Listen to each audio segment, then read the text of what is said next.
Hello guys, interactive GK में आपका स्वागत है। आज हम स्पीडी का एक साइंस का लेक्चर कवर करेंगे जिसमें हम मानव शरीर से संबंधित कुछ महत्वपूर्ण तथ्यों के बारे में बात करेंगे।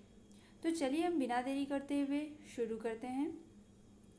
आज का हमारा पहला क्वेश्चन है, मानव खोपड़ी में हड्डियों की संख्या होती है, कितनी होती है? 8 होती है। मानव खोपड़ी में हड्डियों की संख्या 8 होती है। मनुष्य का हृदय धड़कता है। मनुष्य का हृदय प्रति मिनट 72 बार धड़कता है। कितनी टाइम्स? 72 टाइम्स प्रति मिनट मनुष्य का हृदय धड़कता है।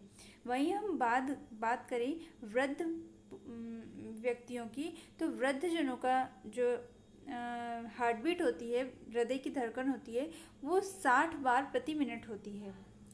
इसके साथ ही हम आगे बढ़ते हैं। स्वस्थ मनुष्य की श्वसन दर 16 से 18 बार प्रति मिनट होती है। श्वसन दर होती है 16 से 18 बार, और हृदय की धड़कन जो होती है वो 72 टाइम प्रति मिनट होती है। मस्तिष्क का वजन 1350 से 1400 ग्राम होता है। कितना होता है? मस्तिष्क का वजन 1350 से 1400 ग्राम होता है। सबसे बड़ी हड्डी, मानव शरीर की सबसे बड़ी हड्डी कौन सी होती है? फीमर होती है, जो कि ये हमारी जांघ में होती है, थाई की हड्डी जिसे हम बोलते हैं। सबसे छोटी हड्डी जो होती है मानव के शरीर में, वो होती है स्टेपिस। ये कान की हड्डी होती है, मध्य कर्ण में ये पाई जाती है। आगे बढ़ते हैं हम। सबसे मजबूत हड्डी की बात करें तो सबसे मजबूत हड्डी जबड़े की हड्डी होती है। कौन सी होती है? जबड़े की हड्डी सबसे मजबूत हड्डी होती है। शरीर का सबसे कठोर तत्व एनामिल होता है। कौन सा होता है? एनामिल होता है। मनुष्य के सौंदर्य का अध्ययन क्या कहलाता है? केलोलॉजी कहलाता है। मनुष्य के सौंदर्य के अध्ययन को हम केलोलॉजी कहते हैं। सामान्य मनुष्य का रक्तचाप 120 से 80 मिलीमीटर होता है। कितना होता है? 120 से 180 मिलीमीटर होता है। शरीर में रक्त परिभ्रमण में लगा समय 23 सेकंड होता है। शरीर में रक्त परिभ्रमण मतलब पूरी बॉडी में हमारी जो रक्त है उसका परिभ्रमण होने में 23 सेकंड का समय लगता है। मानव शरीर में जल की मात्रा 65 से 80% तक होती है। 65 से 80% तक जल की मात्रा होती है। रक्त की मात्रा मानव शरीर के भार का कितना होती है? 7% होती है। रक्त की मात्रा मानव शरीर के भार का 7% होती है।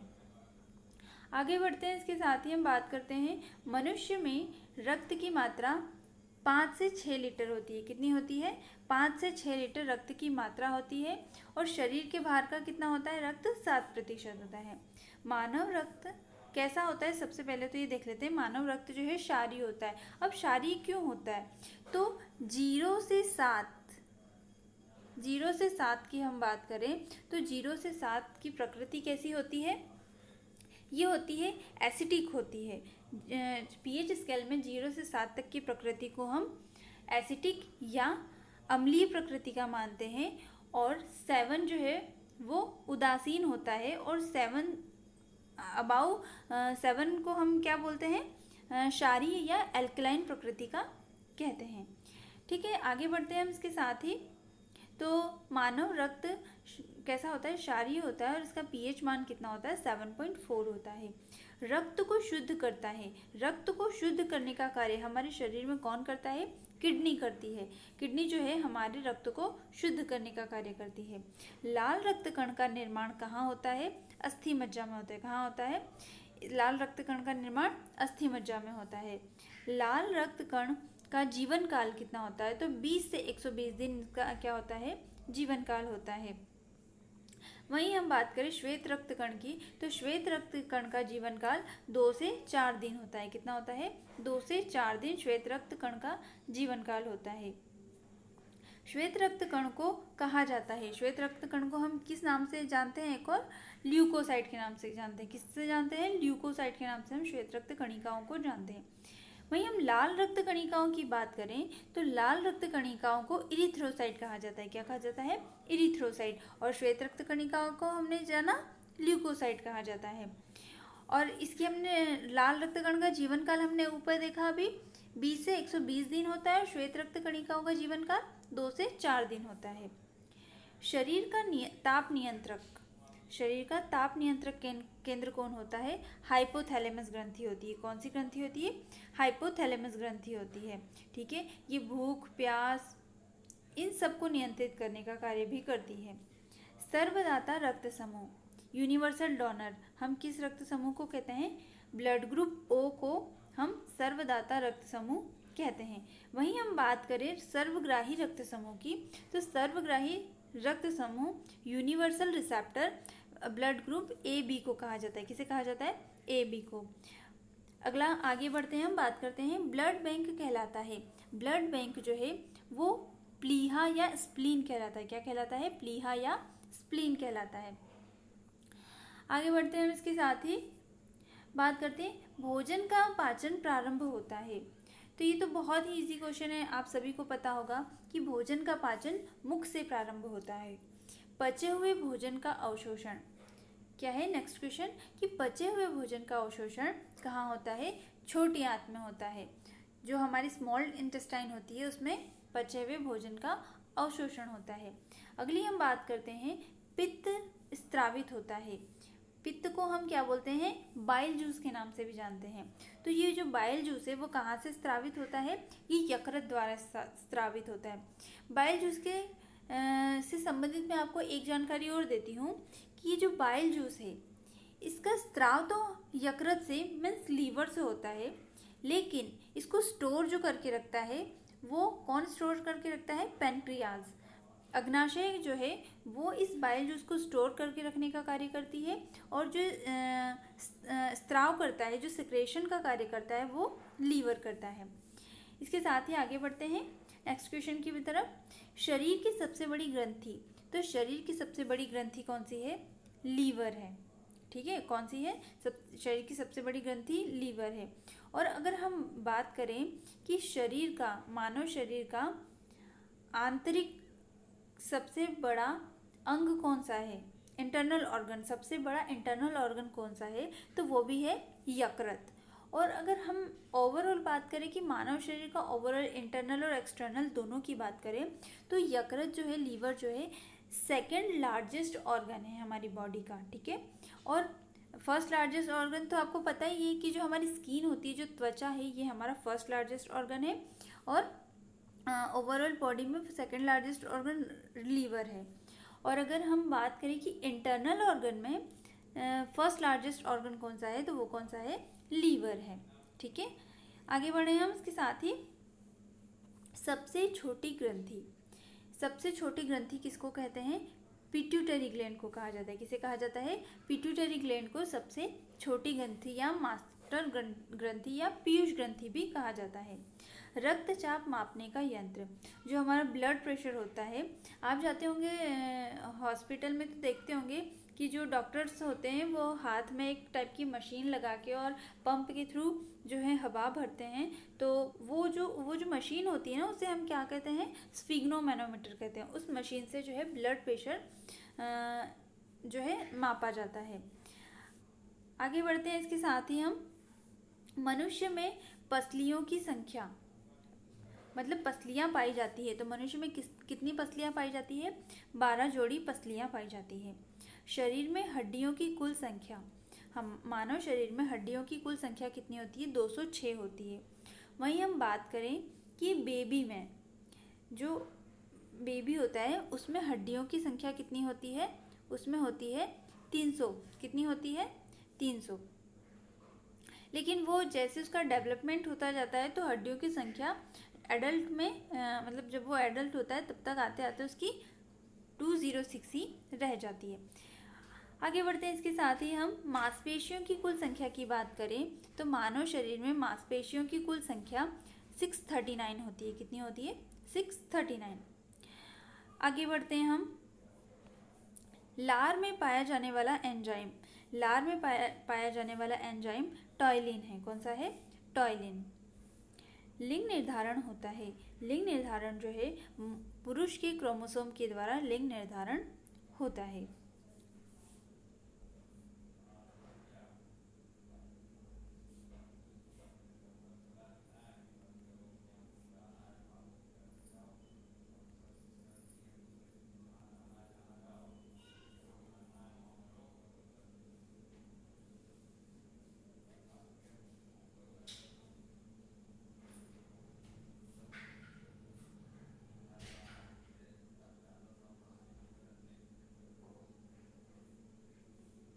आगे बढ़ते हैं हम इसके साथ ही।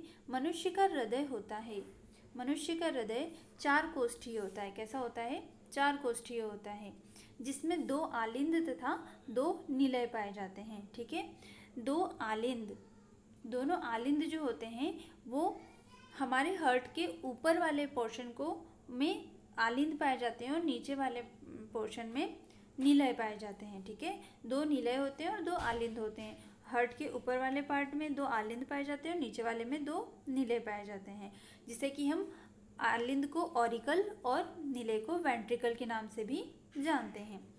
आगे बढ़ते हैं। शरीर में गुणसूत्रों या क्रोमोसोम की संख्या तो कितनी होती है? ये होती है 46। कितनी होती है?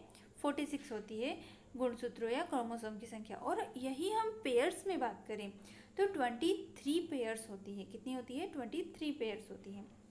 आगे बढ़ते हैं इसके साथ ही हम कि मानव की सबसे बड़ी कोशिका, मानव की सबसे बड़ी कोशिका कौन सी कोशिका होती है? तंत्रिका तंत्र होती है। तंत्रिका तंत्र की जो कोशिका होती है मानव की सबसे बड़ी कोशिका होती है। RH फैक्टर की खोजकर्ता।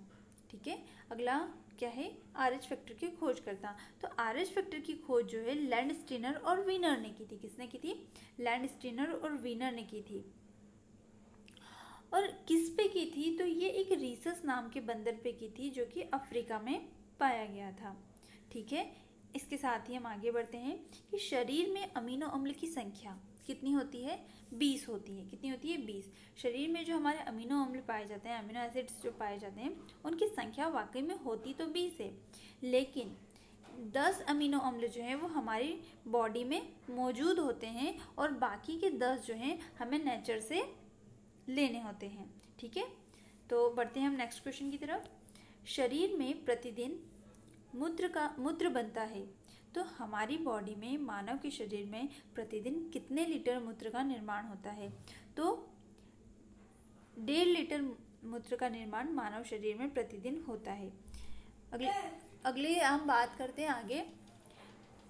मूत्र में दुर्गंध का कारण जो होता है, ये होता है यूरिया के कारण जो है मानव के मूत्र में दुर्गंध आती है।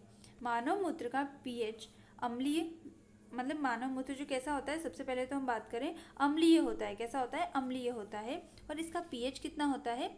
6 होता है। कितना होता है? 6 होता है। आगे बढ़ते हैं हम। विटामिन ए संचित रहता है। विटामिन ए कहाँ संचित रहता है? लीवर में संचित रहता है। कहाँ रहता है? लीवर में। वहीं हम बात करें तो एग्ज़ाम में ये क्वेश्चन भी पूछा जाता है कि कौन सा विटामिन जो है हमारी बॉडी में मतलब हम लेते हैं पर वो हमारी बॉडी में वाटर में सॉल्यूबल होके जो है वो हमारे यूरिन से बाहर निकल जाता है, तो वो होता है विटामिन सी। ठीक है, ये हमारे बॉडी में मतलब टिक नहीं पाता है, ये जो है यूरिन के थ्रू बाहर निकल जाता है। ठीक है, आगे बढ़ते हैं हम इसके साथ ही। शरीर का सामान्य तापमान होता है, मानव शरीर का सामान्य तापमान अगर हम फ़ारेनहाइट में बात करें तो 98.6 डिग्री फ़ारेनहाइट होता है। सेल्सियस में बात करें तो 37 डिग्री सेल्सियस होता है। और केल्विन में बात करें तो 310 केल्विन होता है। और वैसे तो एग्ज़ाम में पूछा जाता है, अधिकतर फ़ारेनहाइट में पूछा जाता है। ठीक है, लेकिन वो आपसे सेल्सियस में भी अधिकतर बार पूछ लेता है और केल्विन में भी। अगर उसको टफ क्वेश्चन पूछना है तो वो केल्विन में पूछेगा आपसे। ठीक है, तो आप देख लीजिए, आपको सारे प्रिपेयर कर लेने हैं, सारे आपको याद कर लेने हैं ताकि एग्ज़ाम में आपको कोई डिफ़िकल्टी ना हो। तो मानव शरीर का जो तापमान होता है 98.6 डिग्री फ़ारेनहाइट होता है, 37 डिग्री सेल्सियस होता है और 310 केल्विन होता है। आगे बढ़ते हैं इसी के साथ हम। टीबिया नामक हड्डी कहाँ पाई जाती है? तो टीबिया नामक हड्डी जो है हमारे पैर में पाई जाती है। कहीं कहीं पे ऐसा भी लिखा होता है कि टीबिया नामक हड्डी जो है हमारी टांग में पाई जाती है। तो टांग और पैर एक ही बात हो गई। ठीक है, आगे बढ़ते हैं इसी के साथ हम। शरीर में ऊतकों का निर्माण होता है। जो हमारे शरीर में ऊतकों का निर्माण होता है वो किससे होता है? प्रोटीन से होता है। किससे होता है? प्रोटीन से होता है। आगे बढ़ते हैं इसी के साथ ही हम। मस्तिष्क का सबसे बड़ा भाग कहलाता है। मस्तिष्क का सबसे बड़ा भाग जो है वो क्या कहलाता है? प्रमस्तिष्क या सेरेब्रम कहलाता है, जो कि हमारे मस्तिष्क का सबसे अग्र भाग होता है, सबसे अगला हिस्सा होता है। ठीक है, आगे बढ़ते हैं हम इसके साथ ही हमारे आखिरी क्वेश्चन की तरफ। देखते हैं हमारा आज का आखिरी क्वेश्चन क्या है। दांतों एवं हड्डियों की संरचना के लिए आवश्यक तत्व कौन सा है? हमारी प्रकृति में पाया जाने वाला कौन सा ऐसा आवश्यक तत्व है जो कि हमारे दांतों और हड्डियों के लिए जो है महत्वपूर्ण है, आवश्यक है? तो वो है कैल्शियम और फास्फोरस। कौन सा है? कैल्शियम और फास्फोरस जो है हमारे दांतों और हड्डियों के लिए, दांतों के लिए कैल्शियम और हड्डियों के लिए फास्फोरस। ठीक है, तो आप बताइए दोस्तों कि आपको हमारा जो है ये सेशन कैसा लगा। अगर आपको हमारा सेशन पसंद आया है तो आप हमारे चैनल को लाइक करें और दोस्तों के साथ शेयर करना ना भूलें। Thank you.